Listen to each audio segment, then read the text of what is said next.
Natacha Polony. Alors, il y a un paradoxe qui semble apparent. L'école des années 50-60 était structurellement inégalitaire.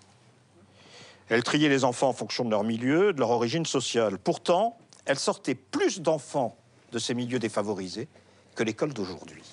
Alors, est-ce que ça veut dire qu'aujourd'hui, malgré tous les discours, notre école à filière unifiée est encore plus inégalitaire?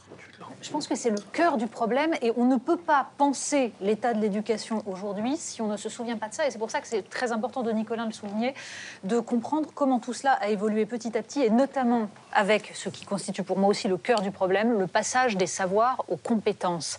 D'ailleurs, c'est ça qui détruit petit à petit le métier de professeur et qui rend si douloureuse l'état de l'école pour ceux qui ont choisi de se battre pour cela. Vous voyez le message que vous venez de lire de cette enseignante. Elle dit que pour elle, le centre de l'école doit être le professeur, c'est-à-dire en fait la transmission du savoir. Elle dit qu'il faut une école du civisme et du travail. C'est tout cela petit à petit qui a été détruit. Pourquoi? Parce qu'au cœur de tout ça, il y a une philosophie qui est une philosophie utilitariste. C'est-à-dire qu'on a détruit l'idée que l'école républicaine, vous le disiez, c'est un projet émancipateur, c'est l'idée qu'on va émanciper par le savoir, par des savoirs qui sont considérés comme inutiles immédiatement, mais qui nous transforment, qui font de nous des hommes libres et qui, du coup, nous permettent d'agir en tant que citoyens. Or, petit à petit, tout ça a été détruit. Et c'est très important le sujet que vous avez montré sur Claude Allègre, parce qu'en effet, il est emblématique. C'est-à-dire que Claude Allègre appartenait à un gouvernement de gauche, il se présentait comme un homme de gauche, et il est un de ceux qui a le plus vaillamment soutenu tout ce qui, dans l'école, justement, supprimait les savoirs qu'il considérait comme inutiles pour passer aux compétences jugées plus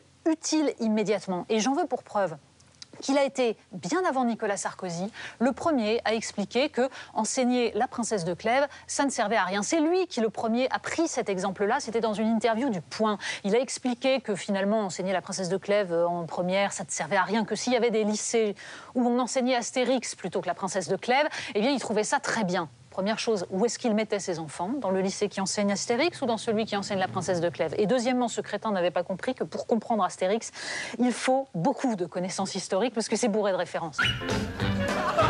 Mais tout ça pour dire que, tout simplement, cette notion de compétence, elle vient en fait du management. Elle arrive de cet univers-là. Et petit à petit, elle s'est imposée dans les instances mondiales qui sont référentes en matière d'éducation nationale, l'OCDE, et puis au sein des structures de l'Union européenne.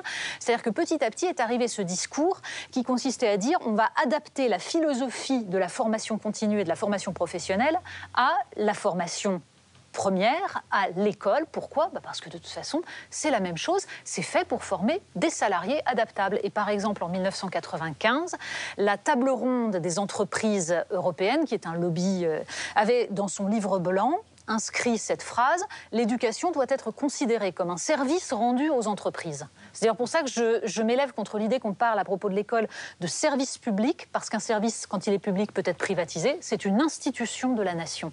C'est le devoir de la puissance publique envers les citoyens, parce qu'elle leur doit l'instruction, qui est l'instrument de l'émancipation.